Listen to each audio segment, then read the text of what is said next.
गोरखपुर महानगर में, और उसके उपरांत आप सभी के बीच में आके प्रेस वार्ता के माध्यम से आदरणीय मंत्री जी आप सभी के बीच में बजट पे चर्चा करेंगे।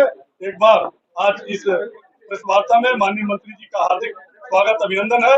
माननीय मंत्री जी के साथ में गोरखपुर क्षेत्र के हम सबके लोकप्रिय क्षेत्रीय अध्यक्ष आदरणीय सहजानंद राय जी भी उपस्थित है। आपका भी आज के इस प्रेस वार्ता में हार्दिक स्वागत अभिनंदन है।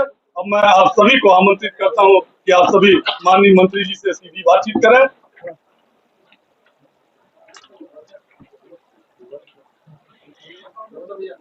मैं माननीय मंत्री जी से निवेदन करूंगा कि बजट पे अपना विषय रखें। माननीय मंत्री, पहली बात तो सबको बहुत बहुत धन्यवाद कि आप सब लोगों ने महत्वपूर्ण समय निकाला, ताकि प्रधानमंत्री जी का जो विजन है 2047 तक भारत को हमें विकसित राष्ट्र बनाना है, और पिछले 10 साल से जो हम काम करते चले आ रहे हैं, 24-25 का बजट भी कहीं ना कहीं उसी के परिप्रेक्ष्य में 2047 तक हमें भारत को विकसित राष्ट्र बनाना है, इस बजट का प्रावधान उसमें किया गया। अगर देखें तो 24-25 का बजट 140 करोड़ देशवासियों के आकांक्षाओं का यह बजट है।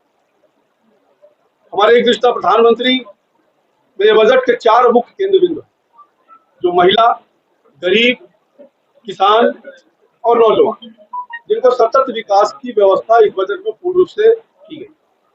इस बजट का विजन जो है कि 2047 में हमें विकसित राष्ट्र बनाना है, उस विजन को लेकर के इस बजट को कहीं ना कहीं निर्माण किया गया, जिसमें विश्व में तीसरी सबसे बड़ी अर्थव्यवस्था बने, इस बजट में उसका भी विजन लिया गया है। जहां तक हो सके रोजगार, व्यापार को वैज्ञानिक और नवाचार से समर्पित बजट है ये। इस बजट में अगर देखें तो जीडीपी का व्यवस्था, जो जीडीपी में बढ़ावा दिया गया कि रोजगार के अवसर पैदा हो, शिक्षा और कौशल के क्षेत्र में गुणवत्ता बढ़ाई जाए, और जो हमारा फिस्कल डेफिसिट है उसको भी नियंत्रित करने का प्रयास इस बजट में करने का काम हमारी वित्त मंत्री जी ने करने का विषय किया। इसलिए मैं कहूं कि 2024-25 का बजट देश के सभी क्षेत्रों, सभी वर्गों को समाहित करने का काम इस बजट में किया गया। इस बजट में यूपी भी क्या है?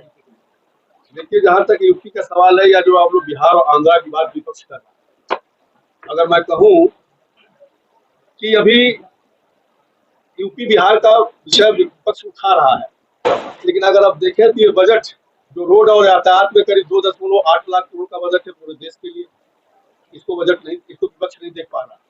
जो रेल पे 2.55 लाख करोड़ का बजट है, जो कि पूरे देश के लिए, उसमें यूपी भी सम्मिलित है। ग्रामीण विकास के लिए 2.65 लाख का बजट है, इसमें पूरा देश सम्मिलित है।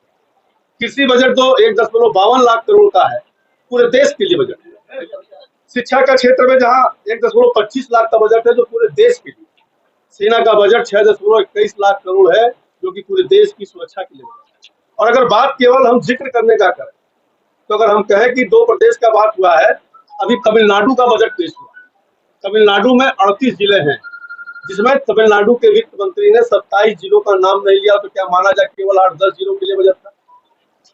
अगर आप देखें तो 76,000 करोड़ की लागत से इसी बजट में प्रावधान है कि महाराष्ट्र में पोर्ट बधावन पोर्ट की स्वीकृति गई है, जिसमें 76,000 करोड़ रुपया का बजट इस्तेमाल किया गया है, और महाराष्ट्र का नाम तो नहीं लिया गया।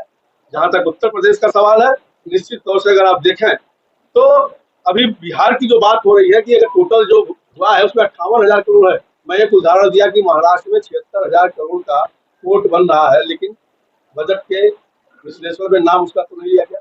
उत्तर प्रदेश की जहां तक बात करें तो अगर देखेंगे डिटेल को, जो बजट को डिटेल में देखेंगे, क्योंकि डिपार्टमेंट वाइज जब बजट देखेंगे तो अनुमानतः 40,000 करोड़ रुपया करीब उत्तर प्रदेश को रोड सेक्टर में मिला है, 20,000 करोड़ रेल के लिए मिला है। ऐसी तमाम जो ग्रामीण विकास और सारी योजनाएं हैं, उसमें भी उत्तर प्रदेश का बहुत बड़ा योगदान नंबर रहने वाला है। यहाँ तक कि जो मकान बनने वाले हैं, जो बसावट कवर करने वाले हैं, उन सब में भी भारी मात्रा में उत्तर प्रदेश का उसमें समायोजन किया।